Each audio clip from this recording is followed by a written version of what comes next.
Correspondance, le podcast qui engage la ligne professionnelle et la ligne étudiante. Parce que, ben oui, on a le droit d'avoir des révélations, des questions sur le monde de la gestion.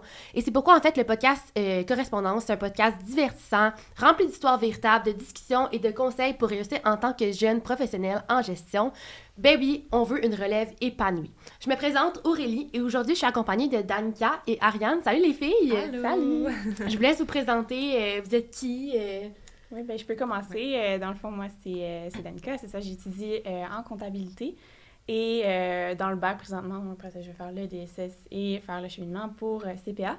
Et c'est ça, je suis présentement là, en mandat de présidence pour l'association étudiante des étudiants en compta. Très nice!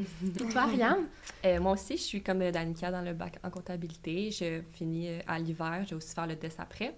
Puis comme Danica, je fais partie de l'association en tant que VP Marketing. Très nice. Eh bien, merci de m'aiguiller dans ce podcast-là. Si votre présence est super appréciée. Aujourd'hui, en fait, on reçoit Mélissa Fortin, qui est enseignante à l'ESG-UQAM dans le département de la comptabilité. En plus d'être impliquée dans des compétitions académiques, d'être présidente du conseil d'administration de la Jeune Chambre de commerce de Montréal, elle fait présentement une thèse en crypto-monnaie. Allô, Mélissa. Salut. Merci d'être Bonsoir. là. Ça a été un plaisir. Ben, ça fait plaisir. Merci à toi d'être présente aujourd'hui. Donc, aujourd'hui, on va vraiment élaborer là, la comptabilité pour les plus nuls, comme ceux qui s'y connaissent vraiment beaucoup. Donc, j'aimerais ça commencer, en fait, parce qu'on a cru voir là, vraiment que tu étais une personne très impliquée. Qu'est-ce que tu fais présentement? Tu as tellement d'implications. Parle-nous-en un peu. Là. Parfait. Je commencerai en disant que j'ai été engagée en fait à l'UQAM en 2019 comme professeure. Puis en fait, quand je suis arrivée, on m'a demandé gentiment, en fait, on m'a demandé de m'impliquer dans son thèse, ça avait l'air très autoritaire, mais non, ça l'était pas. De m'impliquer, en fait, dans le DES. Donc, quand les étudiants font leur bac pour aller chercher leur titre comptable, ils doivent faire des études de deuxième cycle. Fait que je me suis impliquée dans le DES, puis il y a aussi les compétitions académiques. C'est un nouveau cours. On voulait vraiment structurer le tout. Fait que, évidemment, je me suis impliquée là-dedans. En même temps, je termine ma thèse. Là, j'ai fait mon dépôt initial il y a 2 semaines. Donc, je vais défendre en janvier. Merci! Et puis, en fait, au début de mon doctorat, un de mes directeurs de thèse m'a impliquée dans un projet de recherche qui touchait la crypto, justement. Puis au début, j'avais 2 sujets qui m'intéressaient énormément. C'était soit la gouvernance des organismes à but non lucratif. Et là, vous comprendrez mon implication à la JCCM. Puis de l'autre côté, c'est ça, c'était ce projet de crypto. Ça débutait, on commençait à s'intéresser aux cryptos. Puis depuis, en fait, j'ai fait plein de projets de plein de sortes, de plein de méthodologies pour justement comprendre c'est quoi l'impact de cette nouvelle innovation ou du moins cette nouvelle technologie. Ben oui, c'est vraiment quand même assez récent. Là. Moi, je me rappelle, l'année passée, c'était comme un gros sujet. On voulait tout un peu en découvrir.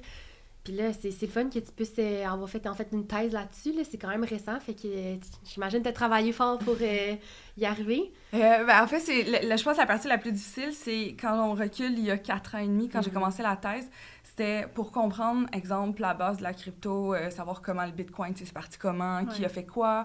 C'était la documentation, en fait. C'est vraiment difficile de trouver quelque chose de vulgarisé qui est digeste pour le commun des mortels. Fait que je pense que c'était ça qui a été vraiment tough. Ça a été des lectures pendant des heures et des heures, puis c'est dans plein de langues. Fait que c'était vraiment d'absorber tout ça pour comprendre qu'est-ce qui se passe. Mais une fois que tu passes, on dirait, ce stade de comprendre la base, comprendre le pourquoi, d'où ça vient, et ainsi de suite. Là, après ça, tu peux vraiment naviguer exactement. Puis, moi, de mon côté, j'ai vu comme vraiment 3 générations différentes de blockchain.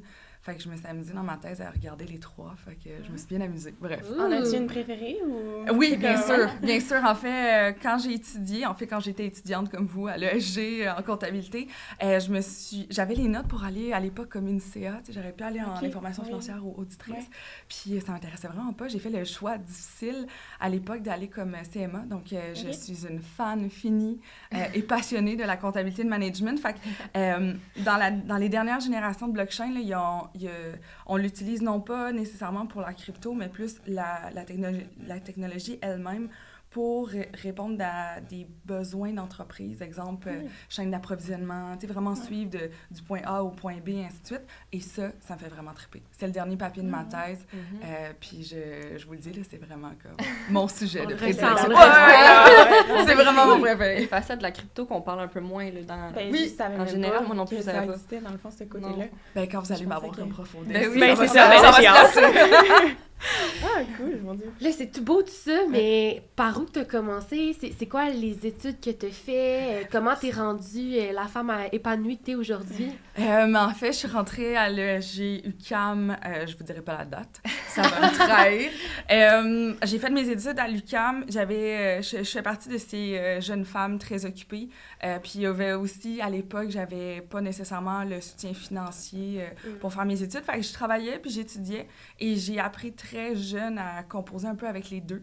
Puis, ce que je me suis rendu compte, c'est que, contrairement à ce qu'on peut avoir comme image préconçue peut-être de ça, c'est que je fais partie, je pense, des gens un peu messy qui ont besoin de structure, et plus qu'on me met de choses à faire, plus je me structure. Fait que plus j'ai de choses à faire, plus je vais produire de choses, autant en études ou autres. Fait que ça m'a vraiment permis de conjuguer avec les deux, ce qui me permet encore aujourd'hui d'avoir mon poste de prof, d'avoir fait ma thèse, de m'impliquer un peu partout. Ça me permet de vraiment faire, de gérer cet agenda qui parfois peut être, qui a l'air chargé, mais qui est justement comment vous faisiez pour tout mettre ça ensemble. Là, ça fait beaucoup de choses quand on cherche justement un petit peu sur vous. Là, c'est là qu'on se trouve à faire comme, mon Dieu, on a fait beaucoup de choses.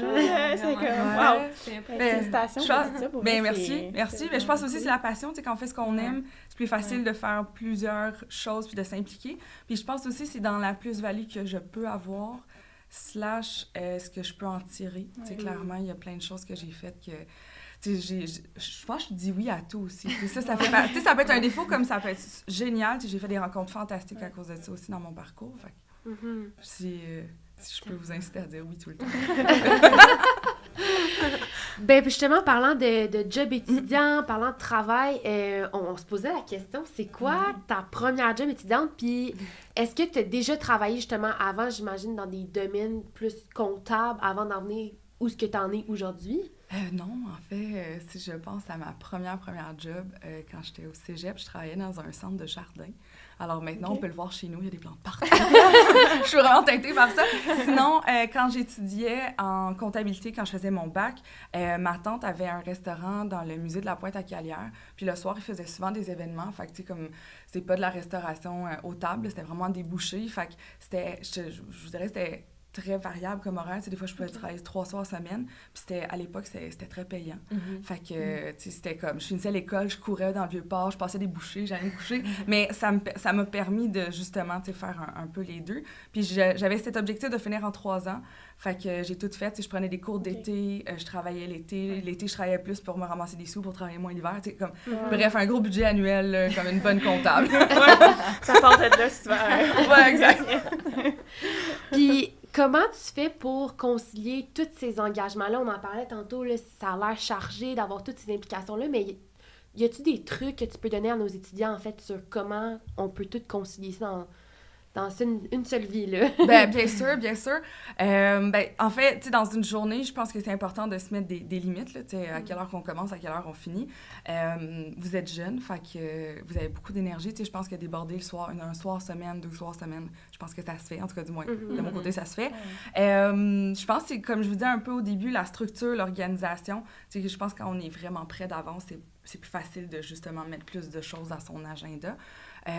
La passion. Moi, personnellement, c'est vraiment ça qui me drive là, quotidiennement. Si j'aime pas quelque chose, je le ferai pas. Fait que je pense que... Mais tu sais, je pense qu'il n'y a pas de formule magique. Tu sais, je peux pas vous dire comme prenez tous les matins Red Bull. Tu sais, ça va 2 cafés. Non, je peux pas aller là.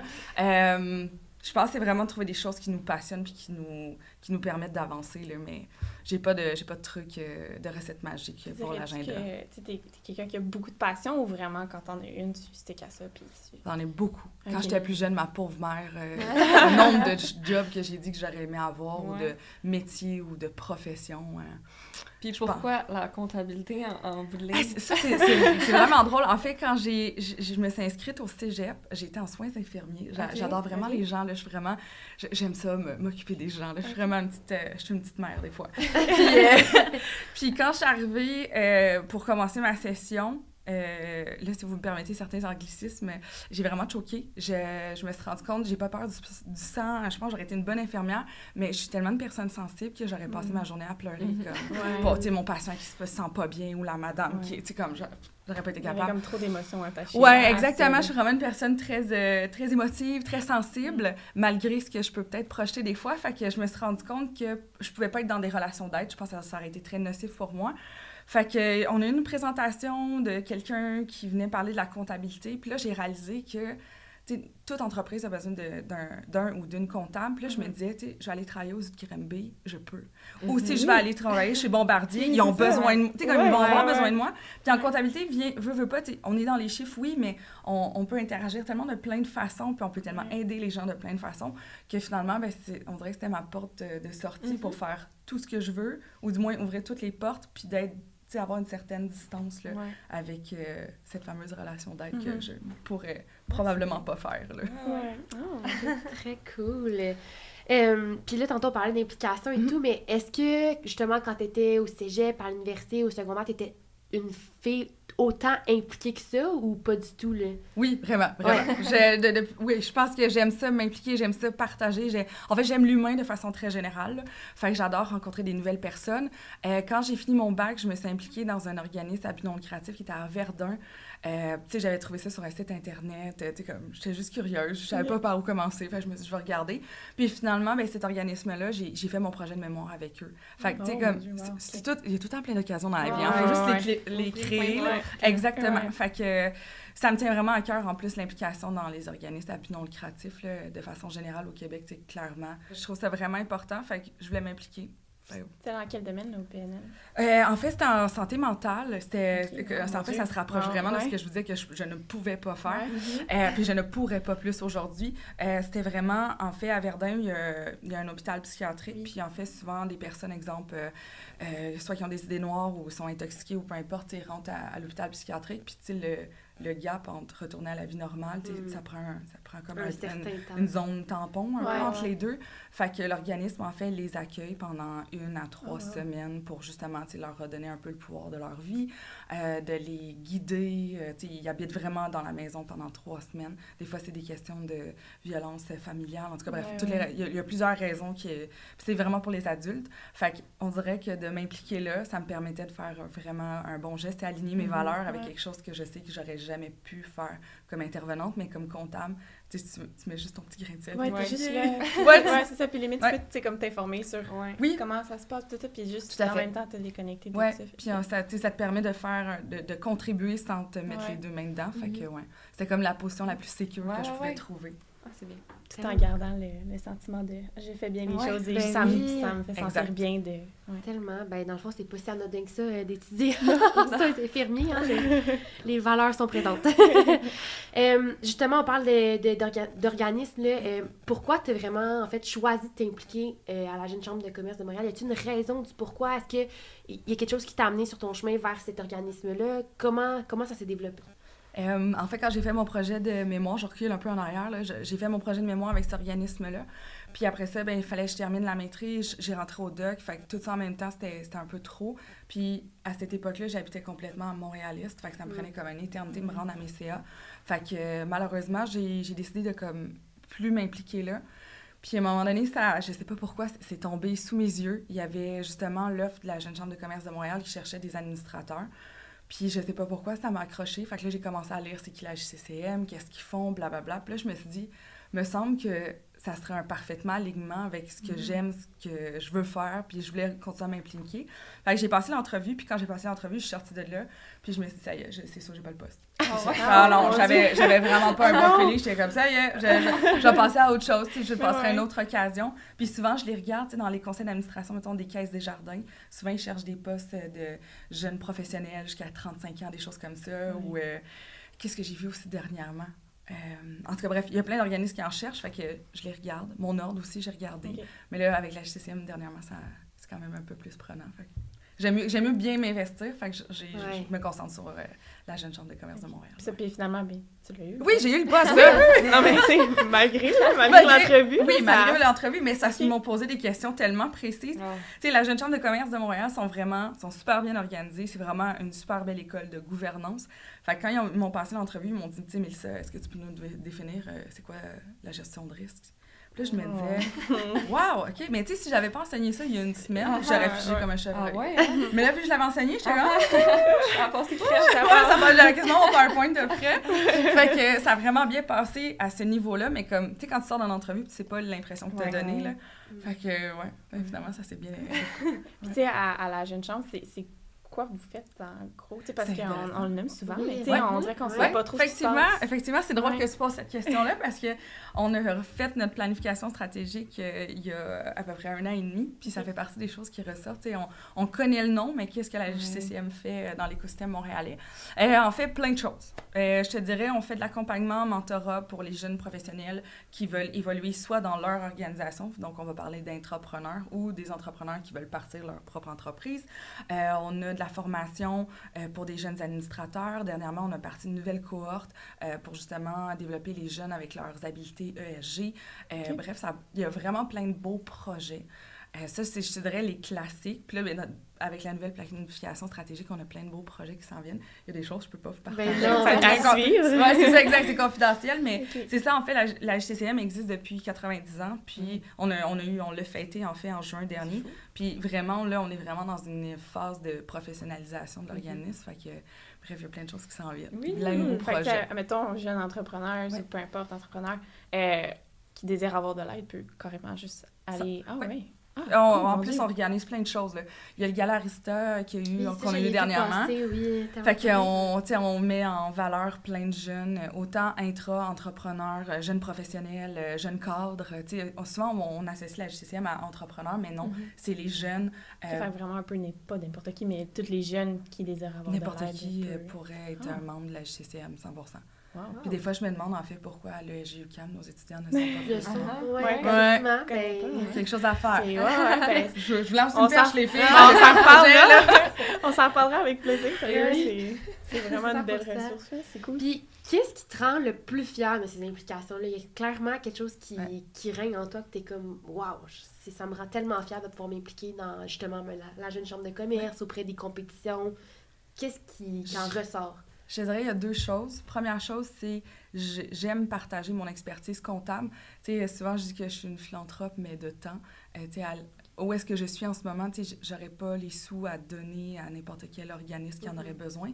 Mais à la place, j'aime mieux investir mon temps et mon expertise comptable. Fait qu'à chaque fois, je passe dans une organisation, soit en consultation ou dernièrement, plus comme membre bénévole, exemple JCCM et tout, j'adore partager mon expertise pour peu importe le sujet. Là. J'adore les tableaux de bord, entre autres. Là, je pense qu'on est tous un peu, en tout cas pour ma part, puis pour plusieurs de mes collègues, les tableaux de bord en comptable, habituellement, c'est notre dada. C'est vrai. Ouais. Fait que c'est le fun, tu sais, d'exemple, t'as un projet, les gens savent pas trop comment l'orienter, t'en as déjà fait, fait que là, tu sais que tu peux mettre la main à la pâte, puis tu sais que tu laisses quelque chose à l'organisation, un outil utile. Fait qu'on dirait que c'est très valorisant. Puis sur l'autre aspect, en fait, c'est que j'aime bien prôner par l'exemple. Puis comme je disais au début, tu sais, je trouve ça important que... Je pense qu'il y avait plus de CPA. J'arrête pas de m'accrocher. je suis comme restée en 2011, en 2013. En fait, je pense qu'il y a plein de CPA qui devraient s'impliquer dans des OSBL. Ils en ont vraiment besoin. Ils ont des ressources limitées, et ainsi de suite. Puis, je me dis, si je montre pas l'exemple, je pourrais pas l'exiger de mes étudiants. Fait que j'essaye, j'ose espérer les inspirer. Mais c'est sûr. C'est sûr. Déjà, juste en étant coach, pour exemple, le minimum financier, déjà, juste là, je pense que ça... En tout cas, de ce que j'entends, moi, ça allait vraiment les bonnes retombées. Puis, tu sais, justement, de donner les ressources, même l'aide à ces personnes-là pour qu'ils aient les outils pour pitcher, pour faire leur résolution de code, pardon. Je trouve ça, en tout cas, de ce que j'ai entendu, c'est on a eu des bons vraiment... commentaires. Très bons commentaires. C'est donc bien gentil. Moi, je le savais pas. Puis, tu sais, il y a eu justement une compétition de COV, là, pas longtemps, récemment. Puis, tu sais, justement, les élèves qui t'avaient côtoyé, ils disaient justement, je me sens prêt, je suis pas stressée. Je le fais, puis je suis à l'aise d'aller devant les juges puis de pitcher mon cas. Je remercie mon équipe si ils nous écoutent. Bravo pour ça, sérieux. Merci. Wow. j'adore ça. C'est comme, c'est quoi le plus bizarre que j'ai enseigné de toute ma vie. Ah C'est ouais? je pense que c'est un de mes préférés. Ok, Mais c'est cool. assez rare que t'as comme 3 étudiants. Tu sais, ta classe, c'est 3 Ouais, c'est étudiants. Plus informel un peu. Ouais, mais... Ben oui, puis non, tu sais, à un moment donné, Ouais. il faut quand même, tu sais, comme quand Oui, ils font, quand ils disent des trucs qui Ça font reste un aucun cours, sens, faut là. quand même que je leur Ouais. dise, tu sais, c'est comme, t'as comme un drôle de rôle, mais oui, j'adore les compés. Pour vrai, là, comme je vous dis, c'est le cours le plus bizarre au monde que j'ai renseigné pour la forme, mais le lien que je crée avec ces étudiants-là, puis tu sais, après ça, je le vois au desk, là, ils performent tellement Ouais. bien, là, je suis comme, oh, Ouais. Ça fait les meilleurs. Là, dans le fond, on est rendu un peu à le cœur du podcast. C'est vraiment ton sujet de thèse qui est la crypto. T'en as parlé un peu tantôt, mais on aimerait ça vraiment en apprendre en détail. C'est vraiment un sujet là, qui est comme sur le bout des lèvres de tout le monde. Tout le monde va essayer de savoir c'est quoi, mais pour les étudiants qui nous écoutent là, justement aujourd'hui, c'est quoi la crypto? Comment tu pourrais résumer? C'est quoi que ça signifie réellement? OK, parfait. Wow, je m'étais pas préparée à ce point-là. Alors si j'aurais encore fait un PowerPoint pour supporter. En fait, la crypto, je pense la première distinction à faire là, quand on parle de ce sujet-là, je pense une des erreurs les plus importantes, c'est que souvent on va parler de crypto et de blockchain, puis juste les distinguer les deux, des fois c'est pas toujours évident. T'sais, la blockchain, c'est une technologie, là, c'est vraiment un registre distribué, anonyme, blablabla. Puis ce registre-là, en fait, nous permet de faire des transactions avec des cryptos. Fait que la crypto a besoin de la blockchain pour fonctionner, mais on peut travailler avec une blockchain sans crypto. Un peu comme je vous disais tantôt, le dernier papier de ma thèse. Fait que je pense qu'il y a une distinction à faire entre les deux. Puis là, ben, il y a plusieurs synonymes qu'on peut utiliser. Là, souvent, on va parler de registre distribué. C'est la même chose qu'une blockchain. C'est vraiment, là, il y a plein de termes qu'on utilise autour d'eux qui sont difficiles à distinguer au début. Fait que souvent, on en parle, puis on dit genre blockchain, on voulait dire crypto, vice-versa. Fait que ça serait la première distinction que je ferais. Puis la crypto, c'est vraiment une monnaie digitale, numérique, qui n'a pas nécessairement de barrière géographique. Puis la différence avec le dollar canadien, là, c'est vraiment, par exemple, je veux vous envoyer des sous, je suis peut-être en France, ben, je t'envoie de l'argent, tu sais, ça serait de Aurélie à moi. Tu sais, comme on passe pas par la banque, on a en fait retiré la banque de l'équation. Fait que c'est vraiment ce qu'on appelle de pair à pair. Ça se traduit tellement mal, là, c'est peer-to-peer, mais on va y aller dans cette version. Fait que c'est vraiment des transactions pair à pair. Puis l'objectif, ben, c'est ça, c'est vraiment de réduire les coûts, puis de permettre d'enlever ces barrières géographiques. T'sais, exemple, transaction, je sais pas si vous avez déjà testé ça, là, mais d'envoyer, mettons, quelqu'un qui est en France, vous lui envoyer de l'euro, vice-versa. Ouais. La transaction, c'est pas très rapide. Ça va super bien. Non, il y a des frais, ça peut prendre plus qu'une semaine, ainsi de suite. Il y a plusieurs validations à faire pour les banques. Bref, c'est pas évident. Fait que là, mettons, avec Bitcoin, c'est vraiment... Ça serait... Je dis Bitcoin, n'importe quel crypto. On pourrait le faire. Fait que, ouais. Je vais y aller simplement comme ça. Ouais. Parce que jusque-là, vous me suivez, vous me dites... ça va. Vraiment super clair. Puis justement, on parlait tantôt que c'est comme international. Fait que dans le fond, ça s'adresse à tout le monde. Littéralement. Oui. La seule chose qui arrive, c'est que en fait, ça a été créé dans un mouvement un peu plus cyberpunk ou avec cette vision un peu libertarienne, parce que justement, on veut retirer le gouvernement, mettons, de la gestion de la crypto. Fait que, qu'est-ce qui arrive, c'est que c'est international, oui, dans le sens que, je sais pas, mettons, vous êtes en France, je peux vous envoyer des bitcoins, ça prend 1 heure.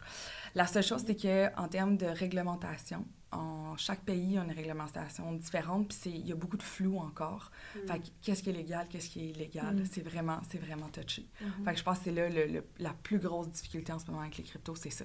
C'est de savoir, je sais pas, puis aussi comment tu t'imposes, comment tu l'enregistres dans tes livres, tu sais, même les normes comptables, il y a encore un gros flou à savoir si c'est un stock, si c'est un instrument financier. Bref, il y a tellement de flou, c'est nouveau, on sait pas quoi en faire. C'est comme une bébite qu'on est comme, Fait que, Qu'est-ce que c'est ça, tu sais? Oui, c'est ça, exactement. Puis, tu sais, il y a plusieurs perspectives. Tu sais, est-ce que, comme entreprise, je sais pas, quelqu'un voudrait acheter des cryptos pour faire un investissement? Tu as aussi le particulier, tu sais, qui voudrait acheter des cryptos, mais pourquoi qu'il le fait? Pour investir? Parce qu'il pense que ça va prendre de la valeur, ou il va aller, je sais pas, un jour, il va aller au Walmart, payer son épicerie avec ses cryptos. Tu sais, il y a plein de choses qu'on peut faire avec. Puis, je pense qu'on est vraiment... On n'est pas en exploration, parce que des fois, on oublie, mais tu sais, le premier white paper, le livre blanc là, de Nakamoto qui a créé le Bitcoin, un groupe anonyme ou personne anonyme, on ne sait pas, c'est 2008. Fait, ça fait quand même 14 ans que ça vit. La première transaction est en 2010. c'est quelqu'un qui a acheté 2 pizzas chez Papa John's. OK. En ce moment, la transaction elle vaut plus que des millions. Là. Je pense qu'il a coûté une affaire. ouais. Je vais de mémoire, là. Je pense qu'il a payé ça 32 bitcoins. Puis en ce moment, si vous regardez la valeur du bitcoin, Ouais, comme c'est fou. Là. Papa John's, ça porte bien. Ouais. Bref. Fait que, tu sais, la première transaction, ça fait quand même 12 ans de ça. Fait que, Wow. ouais, c'est une technologie, je pense qu'en termes d'adoption, est quand même mitigée. Ouais, c'est ça. Ouais. Ouais. Mais comment elle se fait la transaction, justement? Parce que là, d'un compte banque à l'autre, ça va, là. C'est clair, mais un bitcoin, il est stocké où? Oui, ben c'est ça. En fait, c'est un actif qui est intangible, fait qu'on le voit pas. Ça passe, en fait, par un portefeuille qu'on va appeler un wallet. Puis, en fait, mettons, pour faire une transaction ici, puis là, je dis ça, puis je voudrais pas inciter quelqu'un à le faire. Non. Mais tu sais, mettons, tu prends tes dollars canadiens, tu les transformes en crypto. Là, il y a des compagnies qui font que ça. Là, après ça, tu as l'argent dans ton portefeuille, fait que tu peux l'envoyer à quelqu'un ou acheter d'autres sortes de crypto. Fait que, puis la transaction, comme je vous disais tantôt, c'est de pair à pair. Donc, c'est vraiment, là, j'y vais simple, je vulgarise à fond. Ouais. C'est comme si je voulais t'envoyer des sous. Fait que j'ai une clé, tu as une clé, puis de façon avec une... En fait, la transaction est encryptée. Avec un H. Puis en fait, ce qu'on veut faire, là, c'est qu'avec une énergie, on va aller résoudre une formule mathématique pour s'assurer que nos deux clés fonctionnent. Puis quand ça fonctionne, ça veut dire que j'ai les sous, t'as les sous, ça fonctionne. Je t'envoie les sous. Ça ressemble un peu à ça. J'ai une image dans ma tête, là. Mais vraiment très clair. Ouais, comme je dis, tu sais, les termes puis tout, c'est pas parfait, mais je veux le vulgariser pour que ce soit clair. Parce que sinon, on n'aurait peut-être pas compris. Moi, je visualise. Puis justement, c'est quoi un peu la vision de la crypto dans l'avenir? Tu penses que ça va durer, ça va perdurer, ça va-tu tomber? C'est drôle. Tu penses quoi avec ça? C'est drôle, j'ai souvent cette question-là. Je lis pas dans l'avenir, fait que je sais pas. D'un point de vue peut-être plus chercheur, puis un avis peut-être encore plus personnel, je pense que ça va perdurer quand même, malgré les hauts et les bas. T'sais. En fait, ce que je trouve de dommage peut-être dans l'histoire de la crypto, c'est qu'au début, il y a eu beaucoup de scams à cause on n'avait pas la bonne information à savoir comment bien comprendre la crypto, à quoi ça sert. Tu sais, quand quelqu'un t'approche puis te dit tu pourrais faire, je sais pas, 200% un mois, tout le monde sait que... Tu sais, je t'aurais dit ça avec une action. Je vous aurais dit ça avec une action, vous auriez fait comme impossible. C'est de la crypto, tout le monde s'est dit « Ah, mais c'est peut-être ma chance d'être riche. » Tu sais, je sais pas, il y a comme la gars du pain, la gars du... la pas du gain. J'ai comme twisté, c'était incroyable. Bref, tout le monde voudrait comme devenir riche avec ça, fait qu'on dirait que... Tu sais, toutes les red flags, tout ce qui est autour de ça, on dirait qu'on les prend moins en considération. Puis il y en a beaucoup. Puis l'affaire, c'est qu'il y a eu plusieurs scams. Fait que ça fait qu'autour de la crypto, je pense qu'il y a quand même une bonne perte de confiance de ce qu'on peut en faire. Si on reste vraiment à la base de la définition, pourquoi ça a été créé et tout, je pense qu'il y a quand même plusieurs choses, il y a plusieurs avantages vraiment intéressants. C'est juste que c'est un mindset tellement différent de ce qu'on connaît que je pense qu'il y a aussi ça dans les barrières d'adoption, là. Tu sais, de comprendre pourquoi on le fait, ainsi de suite. Bref, je pense que ça bloque les gens. Puis c'est l'image aussi, tu sais, à chaque fois, mettons, j'ai parlé à des entreprises qui utilisent la blockchain pour, comme je disais, mettons, l'approvisionnement et tout. Souvent, ils disent même pas à leurs clients qu'ils travaillent avec la blockchain parce que... Ça leur fait peur? Ben, en disant blockchain, on dirait que ça a comme une image tellement ternie avec toutes les histoires. Puis là, comme je vous dis, les distinctions, machin, souvent, ils en parlent même pas. Ils font juste dire, on a une nouvelle technologie, puis ça fonctionne super bien pour eux, Fait que... intéressant. Et penses-tu qu'il y aurait une façon, justement, de déternir, tu sais, comme d'enlever cette image-là qu'on a à la crypto puis à la blockchain? À la blockchain, oui, avec des registres distribués. Tu sais, une des histoires très connues, puis qui peut être utile, c'est exemple Walmart avec les mangues, là, ils retraçaient. Puis en tout cas, ça leur permettait d'assurer une certaine sécurité alimentaire, puis aussi de connaître l'origine, parce que je sais pas, toi t'achètes tes mangues au Brésil, là, je dis n'importe quoi, je connais pas le sujet, là, mais je connais pas bien mes mangues, là, mais mettons, tes mangues du Brésil sont de meilleure qualité que les mangues de la Floride, ben tu veux pas les payer le double du prix si au final ils viennent de la Floride. Fait que dans l'alimentaire, il y a énormément de fraude à ce niveau-là, puis la blockchain permettait de résoudre cette problématique-là. Fait que ça, oui, je pense à 100%, mais y a-t-il de la crypto dans ces projets-là? Non, pas du tout. Fait que, pour des raisons monétaires, je pense que ça ébranle les banques, le gouvernement, comme je vous disais tantôt, la réglementation. Je sais pas, on va en Chine, je vais en Australie ou je viens ici. Clairement, il n'y a aucun pays qui va le traiter de la même façon. Fait que je pense que ça alourdit un peu le processus. Puis ce que je me rends compte, c'est quand tu penses à l'idée de la crypto au début, pourquoi ça a été créé, puis ce qu'on veut en faire, j'ai une collègue qui a dit tout le temps ça, là, c'est comme si tu essayais de rentrer un carré dans un cercle, comme ça marche pas. Mais ça a-tu été créé comme monnaie d'échange, puis là, le monde, ils font plus comme du trading avec ça? Ouais. C'est ça qui arrive, dans le fond? Ouais, un peu. C'est moins utilisé pour faire les transactions. Ouais, moi, je me disais un jour, je pensais vraiment que j'allais comme aller... mettons, à l'épicerie, puis j'aurais payé... la journée que je vais payer mon compte de taxes en crypto, je vais vraiment triper, ça va être adopté, puis je vais être comme... Mais non, c'est ça, c'était vraiment un système de paiement à la base, puis je pense que c'est devenu plus un peu comme une action où est-ce qu'on le voit comme un investissement, on veut que ça monte, on veut que la valeur monte, puis après ça, on le vend, puis là, Vraiment. Puis là, justement, pourquoi, mettons, tu as choisi le sujet de la crypto pour ta thèse? Y a-t-il une raison du pourquoi? Est-ce qu'il y avait quelque chose que tu essayais de comprendre derrière ça? Il y a plusieurs choses. En fait, il y a le fait de m'avoir... tu sais, mon directeur de thèse m'a initié au sujet. Le fait que c'était pas connu, on s'entend que c'est très intriguant. Je trouve personne vraiment curieuse. Fait que, tu sais, c'est comme... j'ai quasiment joué au détective au début. Je veux comprendre qu'est-ce qui se passe. Puis tu veux être dans les premières personnes à le comprendre aussi, parce qu'après ça peut offrir plein d'opportunités de travail ou quoi que ce soit. L'autre chose, c'est en recherche, il y a certains sujets, je vous dirais, qui sont quand même saturés. Puis là, je vais faire un commentaire très global, puis là, je voudrais pas qu'un étudiant qui étudie là-dedans se sente nécessairement mis de côté, mais je pense, exemple, à la gouvernance, de façon générale, je pense que c'est un sujet relativement pas saturé. Ben oui, je pense que c'est un sujet quand même saturé. Oui, on a fait le tour. Fait que quand je pense à ça, puis avec la crypto, ben, j'avais vraiment un champ vide. Il n'y a rien qui a été dit. Puis en ce moment, je m'intéresse souvent à la partie plus sociologique, puis à l'intersection avec la technologie. Fait que c'est vraiment intéressant. Il y a très peu de gens, je pense, qui l'ont regardé peut-être avec cet angle-là. Fait que ça crée des opportunités. Comme mon cerveau peut vraiment comme partir dans tous les sens. J'ai plein d'idées. Chaque fois que j'ai une idée, c'est comme ça s'ensuit un projet ou un article de recherche. Fait que c'est vraiment cool versus des sujets qui sont plus saturés. J'aurais jamais cette place de créativité, là, clairement. Puis c'est malgré le fait que là, la thèse est terminée puis elle est remise. Ils sont très contents. Est-ce que tu penses justement refaire des articles, réécrire? Puis... Ah ouais? J'ai plein de choses dans le pipeline. Non, c'est pas ça parce que la thèse, en fait, c'est que... Mais on peut pas la lire, la thèse. On peut-tu la lire? Oui, mais bon, elle n'est pas encore disponible. Quand je vais la défendre, ça va devenir un document qui va être public. Fait que je peux vous la faire. Puis vous allez la défendre en Allemagne, si je me trompe pas? Non, en fait, j'avais une conférence en Allemagne. Je la défends à Concordia. Ouh, là, j'ai hâte de voir. En tout cas.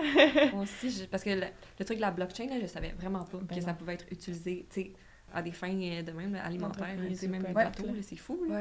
Parce que ça va probablement devenir notre réalité. Là. Comme plus tard, on va falloir qu'on fasse, pas qu'on fasse avec, mais qu'on l'intègre dans nos Puis au niveau comptable, on passe de la comptabilité double partie qu'on connaît depuis toujours, là, le débit-crédit, puis on tombe avec un triple partie. C'est vraiment cool. Il y a plein de choses qui changent, mais c'est ça, le mindset doit changer. Puis je pense que, ce que je me rends compte avec les comptables, c'est qu'on... de nature, je pense qu'on est des gens peu risqués. Fait que, qu'est-ce qui arrive, c'est que je pense qu'ils attendent de voir qu'est-ce qui va se passer, est-ce que ça va fonctionner, ça va pas fonctionner. Comme bien comprendre le sujet avant de s'impliquer. Mais il y a clairement un besoin de comptable. Fait que souvent, je dis à mes étudiants, là, si vous voulez faire changement, vous voulez pas aller en audit, là. Je pense qu'il y a vraiment des belles opportunités de ce côté-là, là, vraiment. Là. Tellement. Cool. Ben, si je peux me permettre une petite dernière question là, avant qu'on complète le tout, justement, on parlait d'étudiants. C'est quoi le conseil que tu donnerais à un étudiant en comptabilité pour comme, bien finir son parcours, commencer son parcours, comment bien s'impliquer justement dans le marché du travail, comment... Tu sais, il y en a qui sont peut-être perdus dans tout ça, puis ils se sont dit, ben voyons, avec qu'est-ce que je vais faire avec tout ça? Est-ce que je vais vraiment me rendre au bout? Est-ce que... C'est quoi ton conseil que tu donneras à cet étudiant-là? Je pense que je vais en avoir plusieurs, mais je vais essayer d'être concis. En fait, j'inviterais un ou une étudiante à s'impliquer, mais s'impliquer, comme il y a plusieurs façons, là, l'association étudiante, de faire d'autres activités que juste les études. Je sais que c'est difficile de concilier des fois, on n'a pas toute la même tolérance, on n'a pas toute la même énergie. À la base, je suis vraiment choyée, j'ai énormément d'énergie, fait que ça va. Mais de faire autre chose pour voir autre chose aussi. Je me rends compte que mes étudiants qui ont un peu d'expérience de travail, pas besoin d'être associés dans un bureau comptable, on s'entend, là.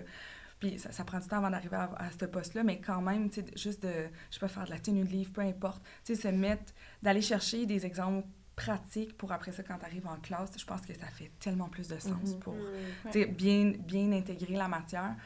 Pour les étudiants qui rentrent au DES, pour aller chercher son titre comptable, je le vois auprès de mes étudiants, la marche est quand même haute. On part d'un cours où est-ce qu'on voit quelque chose de très spécifique dans ce contexte-là. Puis là, tout d'un coup, c'est comme on mélange tous les concepts, la fiscalité, comptable gestion.